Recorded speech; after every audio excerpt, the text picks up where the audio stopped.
Hi, thanks for taking time to visit and listen to our vlog about the latest trends and reporting requirements for all CEOs, CFOs, and support team members who are adopting practices for the environmental, social responsibility, and governance standards in your organizations. I'm Donna Hamlin. I'm here with Marc, Loupe. We're partners at CFOs to Go, and we work with clients both at the board and the management level on this topic, with diverse companies ranging from public and private, nonprofit, and emerging social impact companies. Based on our work, we thought we'd address with you today 4 key topics that would be helpful: investor trends towards ESG-based expectations, the role that ESG plays with public and non-public entities, reporting standards and requirements, and the roles and responsibilities of you to address.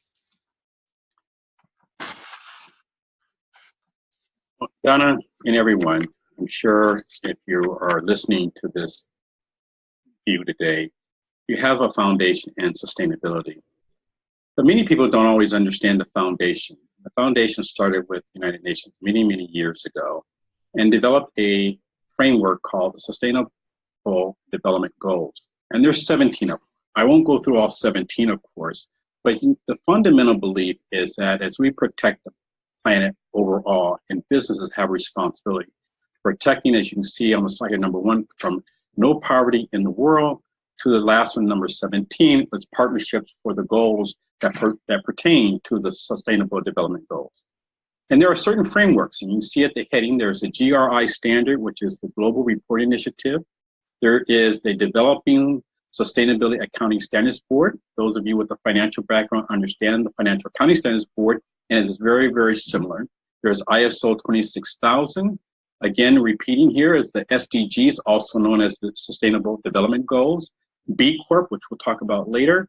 And then there is the Dow Jones Sustainable Index, which is an index representing 2,500 of the largest companies in the world, and they get tracked based upon a sustainable assessment analysis. But Donna will give you a further background on what this means. Yeah, the influence that's happening today is a trend that we're watching and we're monitoring, especially when it comes to looking at boards' responsibilities for this. The United Nations pulled all of the key institutional investors together and created a set of principles for responsible investment. And the top institutional investors that represent $10 trillion, 200 of these organizations have all signed a commitment to key principles. Look at this list of things that they are committed to as part of their due diligence before they make an investment. Now, whether all of those 200 are doing it at the same level of rigor, we don't know, because each client that we talk to, we're learning different things. But this is quite a robust commitment.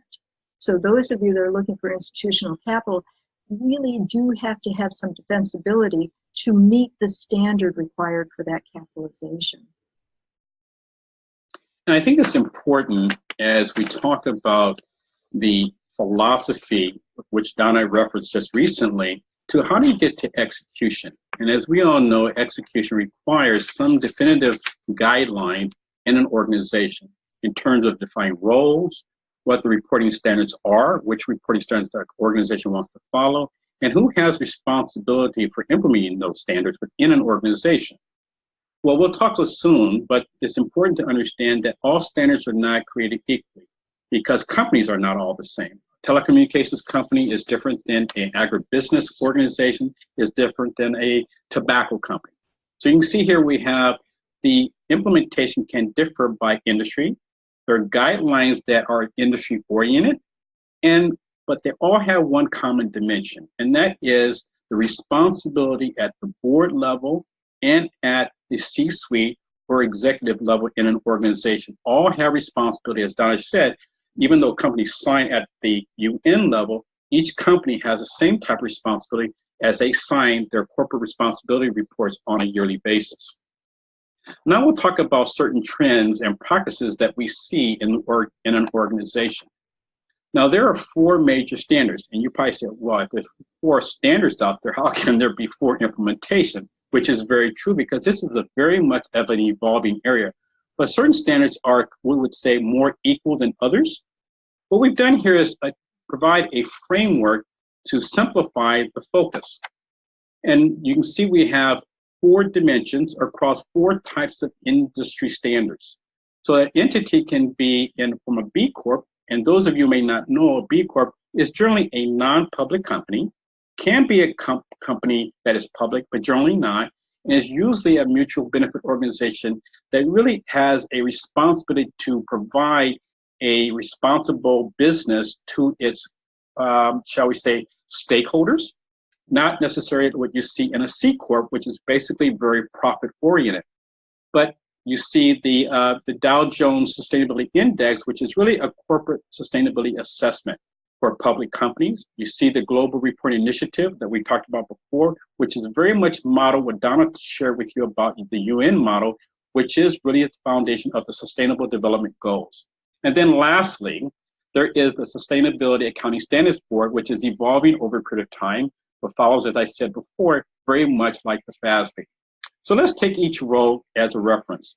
The entity type, I talked about the B Corp, but the last 3 really pertain to publicly held companies. For example, Salesforce does a very good job in adhering to the Global Reporting Initiative and also somewhat to the SASB model.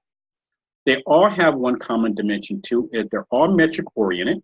And we'll talk later about a company that reports its metrics versus those that have validation of those metrics. Then there's the life cycle relevancy. And what that means that an organization talks about when from concept of a business, it could be a product, it can be a service, but at the end of the day, what happens at the end when there's time for disposal or end of that activity. It could be a product to the point of, and many of us heard here in the news today about plastic straws. Plastic straws start at a certain process, but at the end of the day, they end up in the environment, which is not a very nice thing, as we all know. And then there is industry orientation. All of them except one have an industry orientation. As I said before, the Dow Jones Sustainability Index is modeled after 2,500 largest companies. Then all the others are very public oriented, but all industry oriented too, except the B Corp. And it doesn't mean they're all one and the same. There is an option to be flexible. And as I said, I talked about the B Corp. Again, there is the Dow Jones Sustainability Index, the Global Reporting Initiative, and the SASB, if you will. Now, what happens with implementation? And there can be several questions that come up. We just picked the top 4. Many people say, well, does a service company differ than a product company? The answer is no. Many service companies, probably a little bit more of a laggard than product companies, but they still have responsibility, as we at CFOs to go believe in sustainability very much. To add to that, Mark, we noticed that the B Corps are a little different than the public companies, but those of you who are getting access to capital from non-institutionalized investors, just more of an early stage, are also being asked these questions, especially if there are family funds, for example, that are interested in looking at social impact companies. And they're following these guidelines as well. So nobody's really immune to this. That's right. It's a very good point, Donna. And then people ask, well, how do I get started? Well, first, it requires a commitment at the board level and at the C-suite level. And I say this in earnest because you'll find, and we find, there could be a tremendous advocate in a company. But if that individual or organization does not have the support, especially as it gets to the reporting requirements, it can fail. So it really requires a true commitment. And then once the commitment is there, there's a requirement, I should say, that there is a model in terms of what the life cycle of an organization is. It's a very long effort. A company should take a piece at a time. It's a multi-year investment and multi-year commitment. So get started slowly, get some traction in an organization that's really committed, and then use those wins to have other people in the organization sign on to the effort. The question is, what is the level of effort in reporting? Well, as always, it depends. It depends because if you're a large organization, it could be a multi-divisional, international organization, different standards.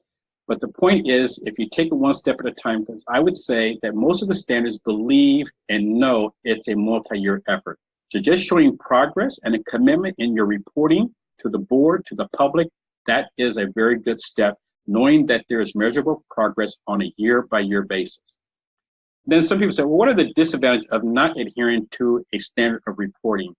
Well, the disadvantage is, and I've seen this, and people say in the Dow Jones Sustainability Index model, that is all self-reporting. And the disadvantage of not adhering to a standard can provide a perspective that there's not objectivity. But at the end of the day, when there is multi-year reporting, a trend gets established, and then credibility, I would say, is earned. Which is part of what the board has to look at by trust and verify. That's right. That's right. So I hope this has been very helpful to you all. We know that you may be just starting and need a little bit of guidance on that, or you may be already in the throes of it, but it's not very efficient or effective. And we're here to help in any way. As you might have questions, just give us a call. Take care and have a great day. Thank you.